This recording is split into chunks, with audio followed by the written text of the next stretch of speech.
Držite se, nacijo, kakva je ovo vijest koja je upravo izašla iz pećnice i već izaziva potres u kulisama evropskog nogometa.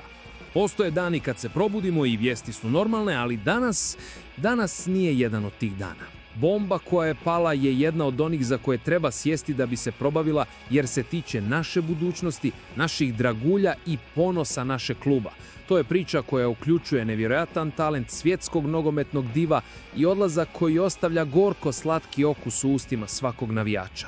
Ostanite sa mnom do kraja kako biste shvatili svaki detalj ove zavrzlame o kojoj se priča. I ako vi, kao i ja, dišete za naš klub, već sad stisnite gum za pretplatu i aktivirajte zvonce da ništa ne propustite. Vaša snaga je naše gorivo. Idemo ravno na stvar, bez okolišanja, jer vijest je teška. Govorimo o odlasku jedne od naših najvećih nada, dečka koji oduševljavao sve u mlađim kategorijama i koji sada pakira kofere za Italiju.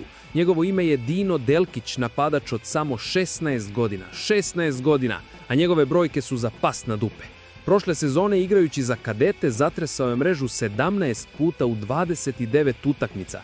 Računajte, to je spektakularan prosjek za dečka te dobi, pravi fenomen u nastajanju. A njegova destinacija?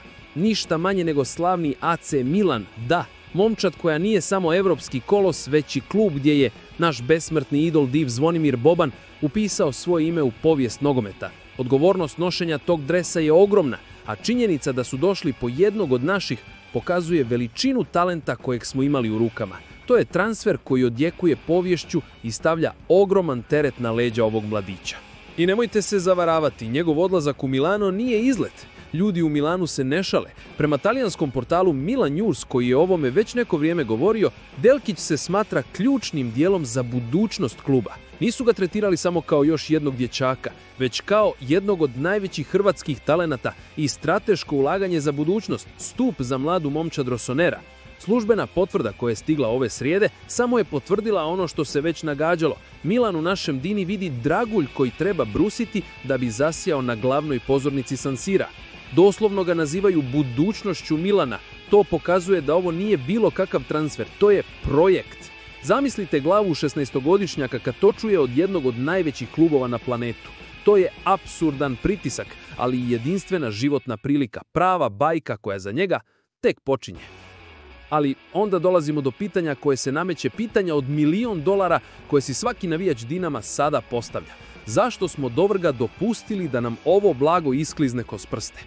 A odgovor, dragi moji, je slika modernog nogometa. Istina je da je uprava našeg kluba htjela, i to jako, zadržati Dinu Delkića. Postojao je plan, želja da ga se vidi kako raste i sjaji na Maksimiru. Problem, kao što se često događa, nije bio unutar kluba već vani. Savjetnici igrača, menadžeri koji se danas čine kao vlasnici sportaša, imali su druge planove na umu. Pregovori u ugovoru su se počeli otezati, pretvorili su se u sapunicu punu zahtjeva i komplikacija. I usred tog natezanja ponuda Milana pojavila se kao zov sirene, ponuda koja se ne odbija. I tako brzo odluku je donio igračevo štaba, koji je prigrlio priliku i potvrdio odlazak našeg dečka, ostavljajući prazninu u našoj bazi i hrpu pitanja u zraku. To je frustrirajuća situacija u najmanjim ruku. Osjećamo mješavinu ponosa što vidimo jednog od naših dečkih kako dostiže tako visoku razinu, ali istovremeno i ogromnu tugu što ga gubimo tako rano, a bez da ga nismo ni vidjeli kako zaista sjaji u našem dresu u prvoj momčadi. To je surova realnost kluba koji stvara igrače na sve divljem tržištu.